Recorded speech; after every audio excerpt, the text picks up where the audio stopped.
You already know you do it. You see someone's promotion announcement, and something tightens in your chest.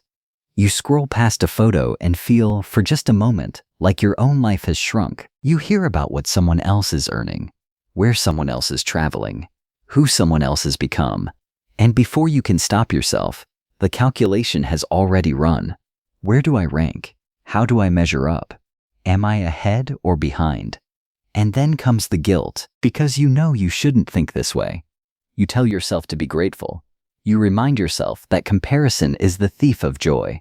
You may have even tried to stop, but you could not. Not really, not for long. And the reason you could not stop is the reason almost no one tells you about.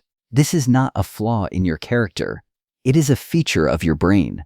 A very old, very specific, very sophisticated feature. And it has been running since long before you were born. The scientific study of this feature began in 1954, when a psychologist named Leon Festinger proposed what he called social comparison theory. Festinger was not primarily interested in envy or insecurity. He was interested in something more fundamental: how human beings evaluate themselves at all. His insight was startling in its simplicity. He observed that humans have a basic drive to assess their own opinions, abilities, and circumstances, and that in the absence of objective measurement, we assess ourselves by comparing ourselves to other people, not because we are vain, because we have no other reliable option. Think about what this means. If you want to know how fast you can run, you can measure it objectively. But if you want to know whether you are successful, whether you are intelligent, whether you are living a good life, there is no ruler for that. There is no scale, no meter, no instrument, so your brain reaches for the only measuring tool available: the people around you. Comparison is not a character defect. It is your mind's attempt at self-knowledge in a world where self-knowledge is genuinely difficult to achieve. But here is what Festinger could not have fully anticipated. He was theorizing in a world where your comparison pool was bounded. It was your neighborhood, your colleagues, the people you physically encountered. The group was small, it was local, and it was relatively diverse in its outcomes. You would see people doing better than you, and people doing worse than you, and your brain would calibrate accordingly. The system worked, not perfectly, but within certain natural limits. Then something happened that shattered those limits entirely. Social media did not invent social comparison, but it did something to it that has no historical precedent. It collapsed the comparison pool from the people you actually know into the most curated, most successful, most aesthetically optimized version of everyone in the world simultaneously. You are no longer comparing yourself to your neighborhood. You are comparing yourself to the highlight reels of millions of people, filtered, edited, strategically presented, and your ancient social comparison machinery does not know the difference. It is running a program designed for a village of a few hundred people inside an environment of several billion, and it cannot tell that the inputs have been manipulated. Psychologist Thomas Mussweiler spent years studying the mechanics of social comparison in the brain. What he found was that the process is not rational and deliberate. It is automatic and immediate. The moment you encounter information about another person's status, performance, or circumstances, your brain begins comparing within milliseconds, before you have any conscious awareness that the process has started. You are not choosing to compare. You are observing the output of a comparison your brain already ran without your permission.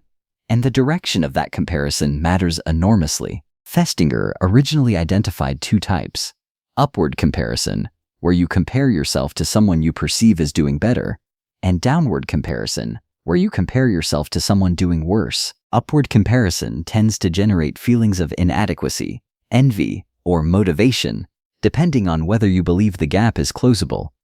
Downward comparison tends to generate feelings of relief or superiority. Both are uncomfortable in different ways.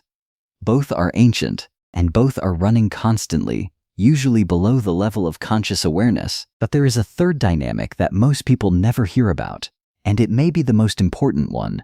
It is called social comparison orientation, and it describes not just the direction of your comparisons, but the degree to which you are driven to compare at all. Psychologist Jerry Soules found that people differ significantly in their baseline tendency towards social comparison. Some people are naturally high in social comparison orientation.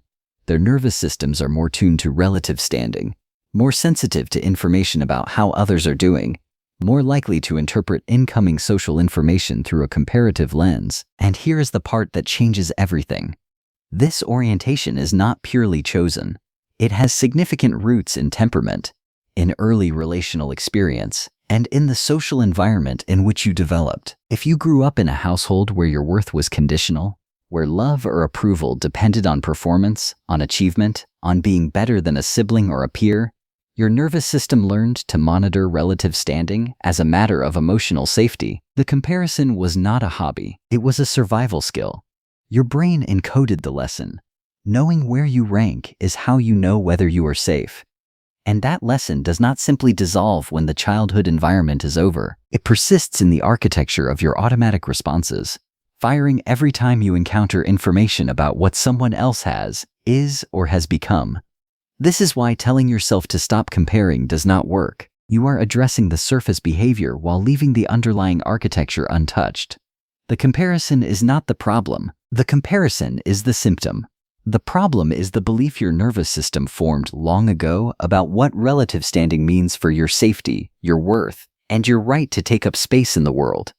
Now add one more layer, one more finding that makes the whole picture stranger and more human at once. Psychologists Penelope Lockwood and Zivakunda conducted research in the late 1990s on what they called inspirational social comparison, the phenomenon where comparing yourself to someone who is doing better does not produce envy or deflation, but actually motivates and energizes you. They found that the key variable was not the comparison itself, but whether you believed the other person's achievement was attainable for you. If the person you are comparing yourself to seems like a possible version of yourself, someone who shares your background, your starting point, your constraints, their success functions as evidence that you could do it too.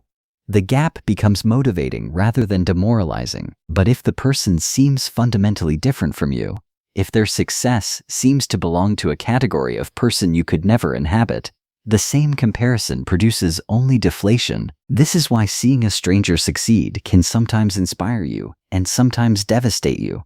And it has nothing to do with how much you like that person. It has everything to do with whether your brain categorizes their life as a possible version of yours. Here is what all of this means in practice. Your social comparison drive is not going away. It is not a bad habit you can break with enough willpower or enough gratitude journaling. It is a core feature of the social brain you were born with, shaped by thousands of years of evolution and then refined by your specific personal history. The goal is not to eliminate it. The goal is to understand it well enough to stop being unconsciously controlled by it. Because here is what the research consistently finds.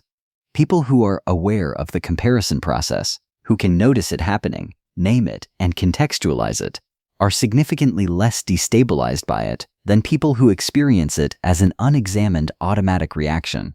The comparison still runs, but the meaning changes. Instead of reading the tightening in your chest as evidence that you are behind, you begin to read it as information. Your brain just ran a comparison. Something in this interaction triggered your social monitoring system. That is interesting. What does it tell me about what I value? What does it tell me about what I feel uncertain about in my own life? The comparison becomes a doorway rather than a verdict. Festinger believed we compare because we need to evaluate ourselves, and he was right. But the evaluation was never supposed to be a judgment of your worth. It was supposed to be a map of your social environment, a way of understanding where you stood so you could navigate effectively. Somewhere along the way, for most of us, the map became a court, the navigation tool became a verdict, and the ancient system that was designed to help you understand your world started telling you instead whether you deserve to be in it. You already know you do it. Now you know why. And knowing why, really knowing, in the part of you that feels it, not just the part that thinks it, is the beginning of being able to do something different. Not to stop the comparison, but to stop believing every verdict it returns.